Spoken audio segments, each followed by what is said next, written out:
Assalamualaikum warahmatullahi wabarakatuh. Perkenalkan, nama saya Kamelia Saputri. Saya dari kelas 10 TKJ 3. Di sini saya akan menjelaskan serangan arek-arek Surabaya. Sejarah Pertempuran Surabaya 10 November 1945.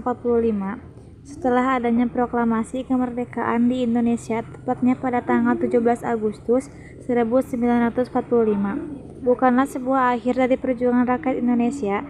Hal ini dikarenakan walaupun sudah mendeklarasi kemerdekaan tersebut, di beberapa daerah Nusantara yang ada harus tetap berjuang dalam mempertahankan kemerdekaan tersebut.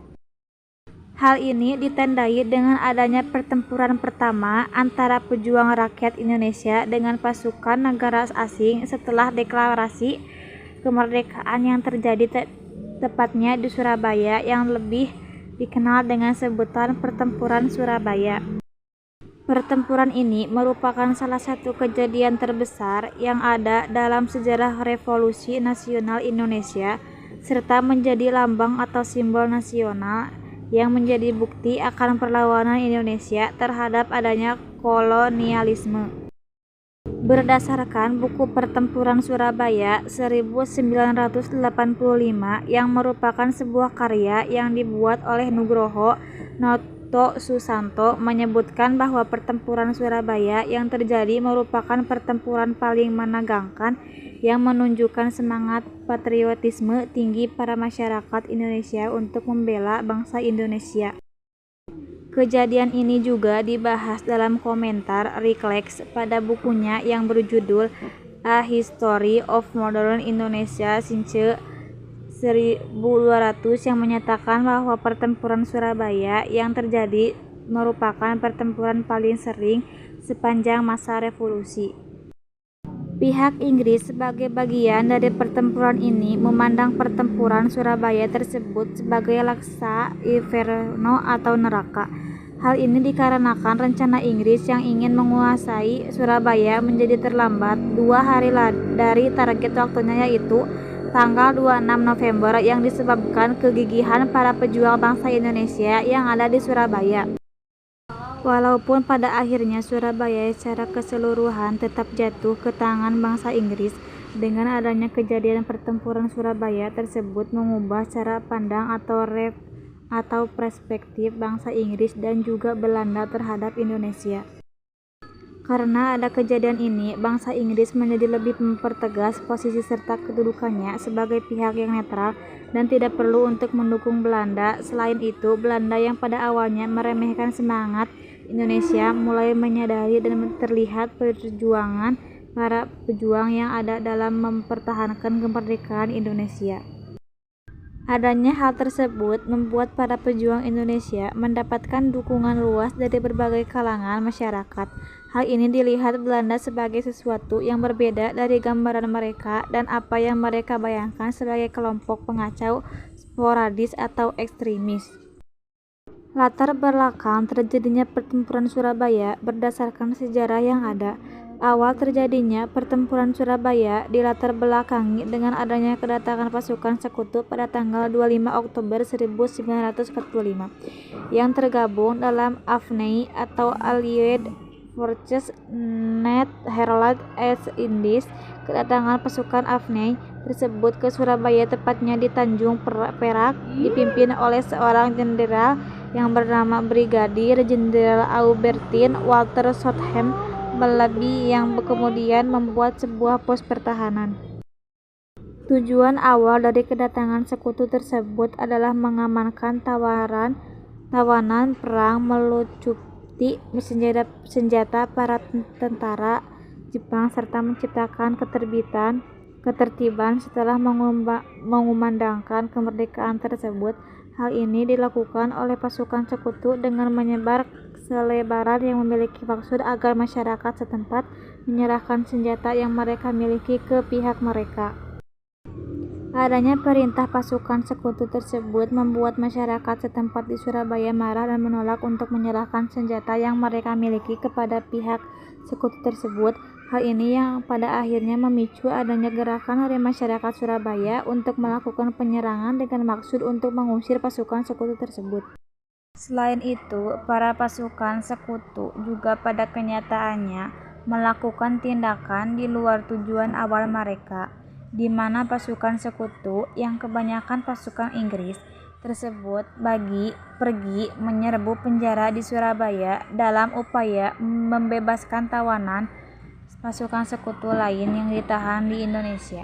Para pasukan sekutu juga berusaha untuk mengambil alih serta menduduki berbagai tempat vital yang ada di Surabaya. Sekutu di Indonesia. Kedatangan sekutu di Indonesia merupakan bagian dari Komando Siege atau South East Asia Command yang berada di bawah pimpinan Laksamana Louis Mountbatten. Namun, karena wilayah yang menjadi tanggung jawab Siege masih terlalu luas, dibentuklah Allied Forces Netherlands East Indies atau AFNI yang bertanggung jawab dalam wilayah Indonesia. Tepatnya pada tanggal 29 September 1945, Komandan AFNI yaitu Letnan Jenderal Philip Jristisson tiba di Jakarta. Tugas yang diberikan kepada AFNI di Indonesia adalah melucuti senjata Jepang, memulangkan para tentara Jepang ke tanah air mereka, membebaskan sekutu yang berada di bawah tawanan Jepang, serta mempertahankan keadaan yang ada di Indonesia. Sebelum hal itu terjadi, pada tanggal 24 Agustus 1945, adanya kesepakatan yang terjadi antara Inggris dan Belanda yang dimuat dalam Civil Affair Agreement, berisikan mengenai kemauan Inggris dalam membantu Belanda kembali berkuasa di Indonesia. Oleh sebab itu, adanya resistensi dari para penduduk Indonesia atas kedatangan pasukan sekutu yang disebabkan perjanjian tersebut. Karena adanya hal tersebut, terjadinya pertempuran di berbagai tempat di Indonesia antara pasukan Indonesia dengan sekutu. Kedatangan Inggris di Surabaya. Tim Rafi atau tim pemulangan tawanan perang sekutu yang merupakan bagian dari AFNI tiba di Surabaya pada tanggal 19 September 1945. Namun, kedatangan tim tersebut tidak disambut dengan baik dikarenakan tim tersebut tidak berkoordinasi terlebih dahulu dengan pimpinan Indonesia yang ada di Surabaya. Selain itu, tim pemulangan tawanan perang sekutu tersebut berisi perwakilan dari pihak Belanda. Hingga pada akhir September, kedatangan Kapten Huizer yang merupakan seorang perwira Angkatan Laut Belanda ke Surabaya tanpa adanya izin dari pihak Inggris untuk menerima penyerahan Jepang. Jepang menyerahkan berbagai alat transportasi, senjata anti pesawat, tank, dan masih banyak lagi pada tanggal 13 Oktober 1945 yang tak lama kemudian berhasil direbut oleh pasukan TKR dan berhasil menawar Kapten Huizer. Dalam menjalankan misinya di Surabaya, pihak Inggris pada awalnya hanya mengerahkan Brigade Infanteri India ke-49 yang berada di bawah pimpinan Komando Brigadir Malbry yang memiliki kekuatan antara 4.000 hingga 6.000 pasukan. Para pasukan sekutu yang tiba Surabaya tersebut belum mendapatkan izin dari pimpinan Indonesia yang ada di Jakarta. Hal tersebut yang menyebabkan terjadinya perundingan antara pimpinan sekutu dengan pimpinan Indonesia yang ada di Surabaya. Pimpinan Indonesia yang ada di Surabaya pada saat itu adalah Gubernur Jawa Timur Suryo, Komandan TKR Karesidenan Surabaya Dr. Moestopo, Residen Surabaya Sudirman, Radzamin Nasution, Ketua KNI Doel Arnowo, Ruslan Abdul Ghani, Joko Sawondo, Rustam Zain, Joko Sawondo, Muhammad Inspektur Soejono, Prawibismo Moh Jasin, dan Mr. Masmuin. Berdasarkan beberapa pertempuran yang dilakukan, pihak Indonesia menyepakati untuk memberi izin bagi sekutu Inggris untuk memasuki kota Surabaya dan menempati beberapa objek yang sesuai dengan tugas mereka. Pihak Inggris juga menyatakan dan menekankan mengenai mereka tidak melibatkan Indonesia maupun para tentara Belanda dalam kedatangan tersebut. Pihak Inggris juga meminta agar para masyarakat biasa selain polisi, TKR, serta badan perjuangan untuk dilarang membawa atau menggunakan senjata agar dapat menjalankan tugasnya dengan baik. Oleh sebab itu, antara kedua belah pihak disepakati pula untuk membentuk sarana komunikasi yaitu kontak biru. Sekian dari saya. Wassalamualaikum warahmatullahi wabarakatuh.